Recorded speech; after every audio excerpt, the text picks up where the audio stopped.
Bom dia, estudantes do 7º ano. Bem-vindos a mais uma aula de Geografia. Eu sou a professora Fabiana, estou aqui de intrusa, nessa aula, que vamos falar ali sobre elementos da paisagem e suas transformações.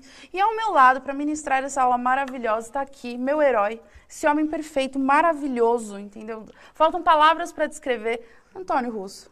Obrigado pelos elogios, você me deixa até gaguejando aqui. Bom dia aos alunos do 7º ano, aos professores e a todos que vão aí acompanhar. Você não está de intrusa, você é minha convidada, sabe que você é uma das minhas amigas preferidas aqui. Faz tempo que eu te convido para você vir aqui para dar uma força.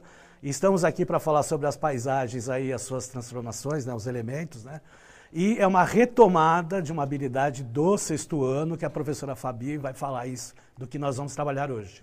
Então vai aparecer aí na tela para vocês. A habilidade que vamos trabalhar é descrever elementos constitutivos das paisagens e comparar as modificações dos lugares de vivência e os usos desses lugares em diferentes tempos. Então a gente tem aí a unidade temática, o sujeito e seu lugar no mundo, e o objeto de conhecimento, a identidade sociocultural. Exatamente. Então, vocês viram aí que é uma retomada de uma habilidade do 6º ano, que tiveram aí já essa aula. E, logicamente, nós vamos começar aí com uma sondagem, para vocês terem aí, como vocês já tiveram essa aula no 6º ano, para ver o que vocês vão responder aí no chat, tá? Então, vamos lá. Quais são os tipos de paisagens que você conhece, tá certo? Aí nós vamos dar 3 minutos aí para vocês estarem escrevendo no chat e a professora Fabi vai estar respondendo aí depois aqui, para a gente. De beleza? olho neles. Vamos lá, então.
Tivemos bastante interação, hein? Que bom, né?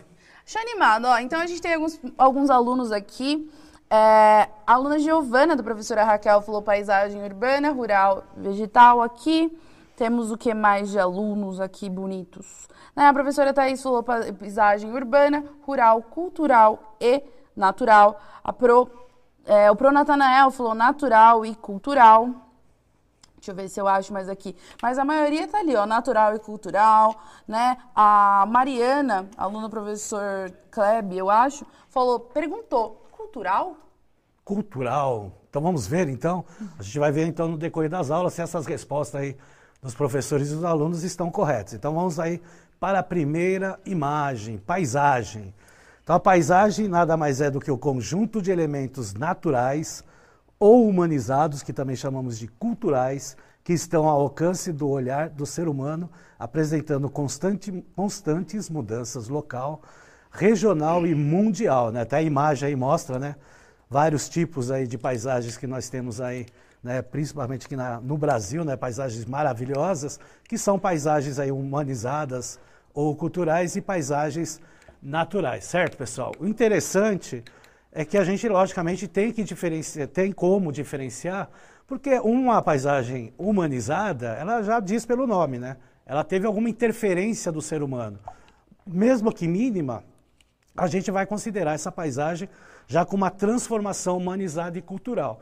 Né? E por que a gente chama de cultural? Né? Porque tem esse aspecto da cultura, dessa sociedade, né? Do indivíduo para a sociedade transformando o seu local. Por isso que a gente fala, né? Essa paisagem ela é local, ela é regional, ela é mundial e, logicamente, ela pode interferir, né? Uma local pode interferir numa regional, como uma regional pode interferir numa mundial. Correto, professora? Exatamente. O caminho inverso também, Também o caminho inverso, né? Com a interferência, né, de povos, né? Com a miscigenação, com a imigração, tudo isso aí, né? Que é um processo social aí. Falando de social, temos aqui a professora de Sociologia aqui presente, tá certo? Na próxima tela a gente vai ver aí um elemento de paisagem natural, que é a vegetação. Então nós temos aí a floresta de coníferas em Serra Nevada, né, nos Estados Unidos, e logicamente a gente não vê nenhuma interferência do ser humano aí, né? Então quando a gente não vê essa interferência, a gente chama de uma paisagem natural, na qual o elemento natural que aparece aí na imagem é a vegetação. Exclusivamente a gente vê a vegetação. Lógico, ao fundo, né, alguns podem falar, tem as montanhas, que são relevos, né? Então, já que estamos falando de relevo, né? Então vamos dar aí um exemplo aí de relevo, que é essa imagem que vai aparecer para vocês aí, que é, né, o Grand Canyon nos Estados Unidos, extremamente famoso, né, no estado de Nevada, e ele, né, é uma região, né, que foi, né, antigamente, era totalmente alagada, né? A gente observa até esses traços que nós temos aí nas paredes do Grand Canyon, são, né, o movimento lá das águas antigamente, né, que hoje tem lá, né, um fio, né, dá para ver lá na imagem lá no fundo, né, embaixo assim, o Rio Colorado, né? O Rio Colorado faz essa formação de ferradura nessa parte aí. O Rio Colorado é um extenso rio dos Estados Unidos, né? Então é uma região árida, é uma região desértica, mas ainda tem o rio passando por lá, né? Imagina isso há milhões de anos atrás, né? Totalmente alagado, né? Até em certa época da Terra aí, com gelo. Então, para quem vê a imagem de hoje do Grand Canyon, né, um grande relevo aí que a gente vê aí, né, um grande precipício, né, dizer que foi alagado num certo dado momento, né, é a transformação da Terra, né? É uma piscininha vazia agora. Uma piscininha vazia, muito bem. Bem legal, bem colocado isso aí, professora, gostei, viu? Na próxima imagem nós vamos ver um outro elemento natural aí, que é a hidrografia, tá? Que aí nós temos aí o exemplo das cataratas do Iguaçu, na bacia do Paraná. Então, logicamente, né, para quem conhece, né, a hidrelétrica de Itaipu foi construída nessa região, né, tirou aí, né, 3, 4 cascatas aí, mas, né, ainda continua com as suas cascatas naturais aí. Então, as cataratas do Iguaçu aí, ela tem, né, um aspecto ainda natural nessa região que a imagem aparece. Se ampliasse mais a imagem, né, de uma vista aérea, por exemplo, a gente viria lá a usina de Itaipu e é, logicamente, uma transformação humanizada dessa região, tá certo? Mas, nesse aspecto, é um elemento natural e a hidrografia, ela faz parte disso, né? Os rios, os lagos, né? Os oceanos, toda essa parte aí é um processo natural. Agora, se houver alguma construção, logicamente, há uma interferência do ser humano. Como acontece na próxima imagem aí que a gente vai observar. A gente vê lá o mar ao fundo, né? Isso aí é o Cristo Redentor, né, do Corcovado lá no Rio de Janeiro.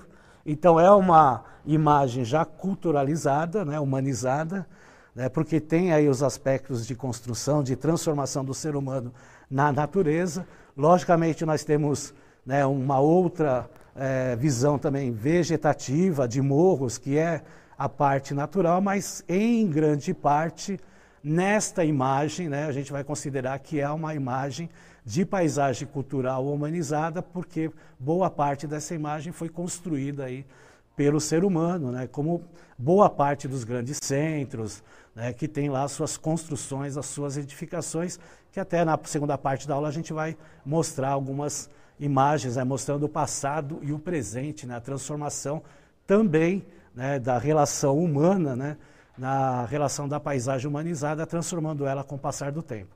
E nós temos aí a paisagem rural, que também foi citada aí no chat aí por alguns professores e alunos, né? E nessa paisagem ela é interessante, porque tem a construção, mas nós também temos aí uma paisagem natural ao fundo, né? E todo esse verde aí de uma paisagem natural, logicamente transformada pelo ser humano, cuidada pelo ser humano, né? Pode ser uma plantação, pode ser, né, um gramado, né? Vai depender muito do aspecto que se aparece. Então, nessa paisagem rural, nós temos características humanizadas, como também temos características naturais. Então, vai depender da ruralização do local, né? Então, se você tem uma ruralização pequena, a paisagem natural ela vai prevalecer. Mas se há uma extensão de plantação, por exemplo, mesmo ela sendo verde, né, você vai considerar que essa plantação ela foi transformada pelo ser humano. Então, é uma paisagem humanizada. Então, sempre nessa questão da paisagem rural, tem que ter o aspecto da visualização. Por isso que esses elementos que a gente fala é de visualização, né, que aí a gente vê se ela é uma paisagem natural ou uma paisagem humanizada. E agora eu vou mostrar aí uma paisagem que eu gosto muito de mostrar aí para os alunos nas aulas, que é a paisagem aí de Tel Aviv, em Israel, que é uma paisagem extremamente urbana, né? A gente vê aí pouca vegetação, e a vegetação que a gente vê são vegetações aí que foram plantadas pelo ser humano, são árvores, mas a gente vê a pequena quantidade de verde que a gente vê nessa imagem. Então, essa imagem mostra claramente, né, como a interferência do ser humano ela é forte, né, numa paisagem mais urbana, mais cultural, né, professora? Exato, né? Na outra aula a gente até comentou, né? A gente pode pegar até, por exemplo, Abu Dhabi, que você pega uns anos atrás, que era um deserto, e hoje tem uma coisa que você não vê, é deserto. Exatamente. Né? Uma ideia totalmente urbana ali. E até, né, a gente estava discutindo essa questão de uma cidade, né, de ser construída, né, e planejada, né? A gente tem no Brasil cidades que foram planejadas, né? Belo Horizonte, Curitiba, a própria Brasília, em 1960, para ser a capital administrativa e política do Brasil, mas é lógico que com o passar do tempo, né, a macrocefalia urbana, né, aquele inchamento de gente vindo de fora, principalmente nas grandes cidades, faz com que ela se mude. Então, ela é planejada? Aí você já tem aquela dúvida, ela foi planejada, mas ainda tem, né, resquícios de planejamento, né? Mas tem outras cidades aí que você vê que foi planejado. E o exemplo aí que a Fabi colocou é interessante, né?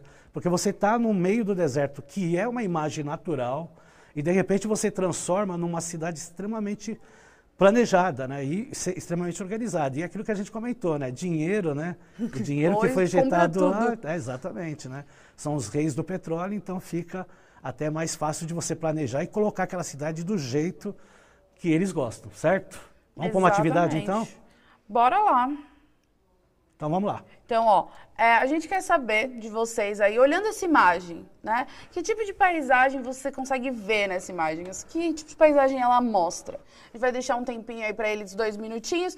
Explica aí a sua resposta, né? Não adianta só. A gente quer justificativa aqui de que tipo de paisagem você está vendo. E aí a gente já volta.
Ó, então temos aqui algumas respostas, tá? Então, o professor Petronilho,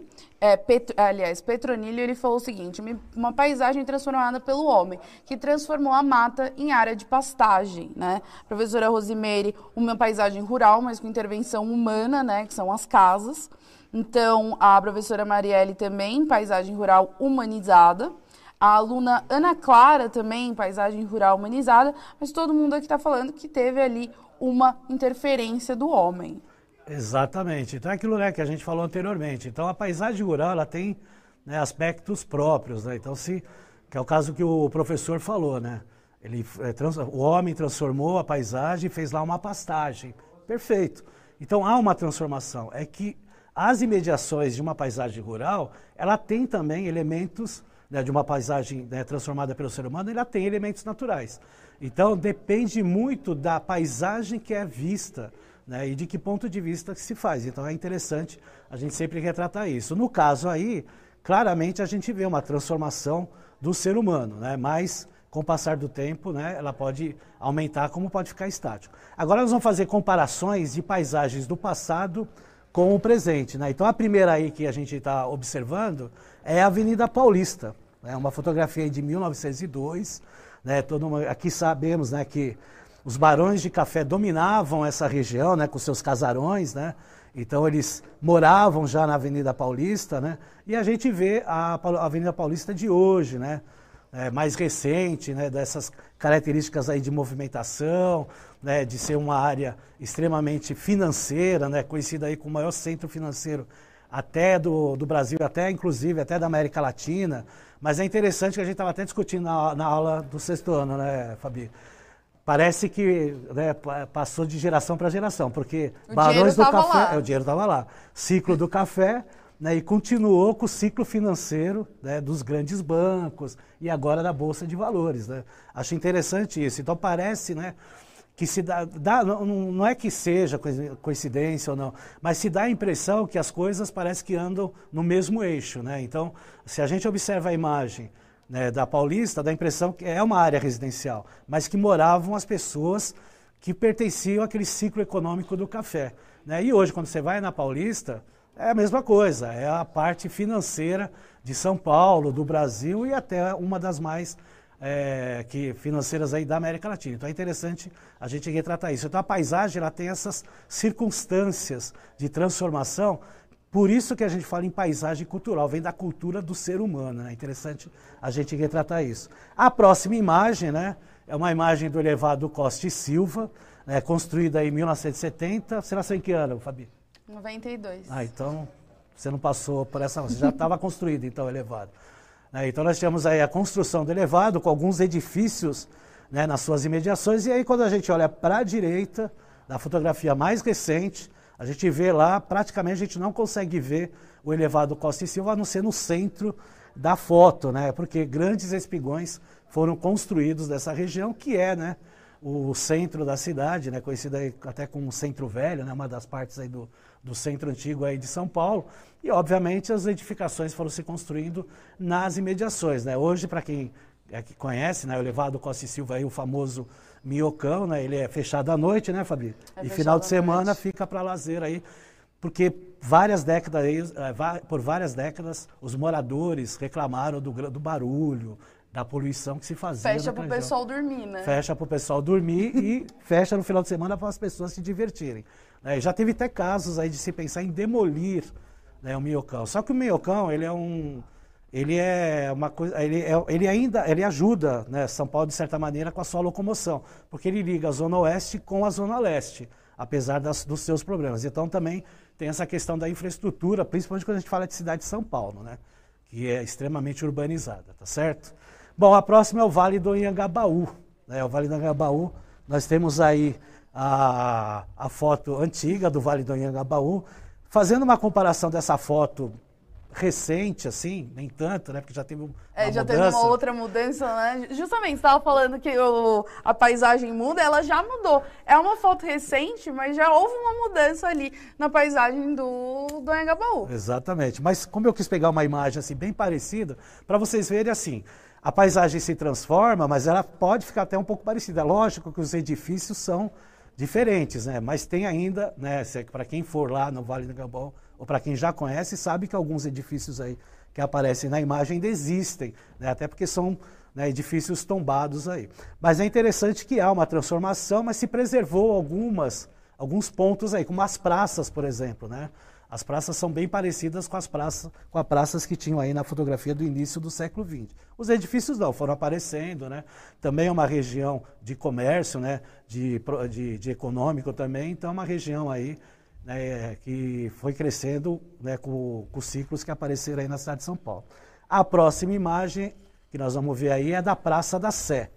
Tá? Então nós temos a igreja antiga, né, da Praça da Sé, isso é uma fotografia de 1888, né, e do lado direito nós temos a Catedral da Sé, né, ela se elevou à catedral depois da construção do início do século XX. Então a gente vê, né, com uma foto de 1888, né, com alguns prédios aí no seu entorno, né, nessa região da Sé, e quando a gente vê uma imagem do alto, né, grandes edifícios, né, os espigões, e o crescimento que acontece aí nesse grande centro aí de São Paulo, que é o marco zero da cidade de São Paulo aí, para nós aqui que moramos aqui na cidade de São Paulo, tá certo? Aí nós temos uma outra imagem, que é da Avenida Atlântica no Rio de Janeiro, tá? Isso é uma imagem da década aí de 10 do século XX, né? Em torno aí de 1910, e uma fotografia mais recente aí da praia, mais ao alto aí, então dá para ver aí as diferenças, né? Mesmo sendo a beira-mar, né? Das diferenças que tem do que era no passado, isso há um pouco mais de 100 anos atrás, e no que nós temos nos dias de hoje, tá certo? Uma outra que é interessante é a cidade de Santos. Né? Então nós temos aí uma imagem do Porto de Santos, isso aí também aí do fim do século XIX, né? Início do século XX, e uma foto mais recente, né? Como cresceu aí as edificações, né? Praticamente a gente não vê nenhum espaço aberto na cidade de Santos. A cidade de Santos, ela é bem próxima aqui da cidade de São Paulo, está em torno aí de 60 quilômetros, né? Ou descemos aí para a Baixada Santista pela Via Anchieta. Uma hora e meia, está lá. Pela Imigrantes, quando não é feriado prolongado, né? Apesar da aí pandemia. São 3 horas. Apesar da pandemia, né? Aí tá mais difícil aí de viajar, mas, né, em épocas normais, né? Da época aí levava mais tempo aí na época de feriado prolongado, tá certo? Mas é uma cidade que também cresceu, tá? Então essas edificações acontecem aí com o crescimento urbanizado da cidade. Uma outra imagem que nós vamos ver é a vista de Londres. Tá? Nós temos a Londres aí do final do século XIX e a Londres aí de uma imagem da Catedral de Londres em 2007, né? A transformação, né? A gente vê fábricas no entorno aí da cidade de Londres, né? Período aí do ápice da Revolução Industrial, né? No final do século XIX, e, né, hoje, né, com grandes prédios aí, com um controle de urbanização que se tem. E com umas árvores que surgiram ali, né? Exatamente, porque também teve uma lei de infraestrutura lá, bem séria lá na cidade de Londres, né? Bom, a aula está terminando, né? Aproveitem aí, façam um mão na massa aí, né? Que é fazer aí um portfólio com imagens de locais da sua cidade, comparando com paisagens do passado e do presente. Aí os professores vão auxiliar vocês aí, né? E aí vai ser legal aí vocês verem o que era uma imagem no passado com a imagem do presente aí. Certo, Fabi? Exatamente, só sucesso. Então quero agradecer a todos aí pela participação do chat, pela participação da aula. A professora Fabi vai falar aí sobre a avaliação, né, professora? Exato. É sempre um prazer estar com vocês aqui, mas nunca esqueçam de avaliar aí na sala, dar um feedback para que a gente sempre possa aí estar aperfeiçoando nossas aulas para vocês. E a gente se vê, né, por aí nas próximas aulas. É isso aí. Tchau, pessoal.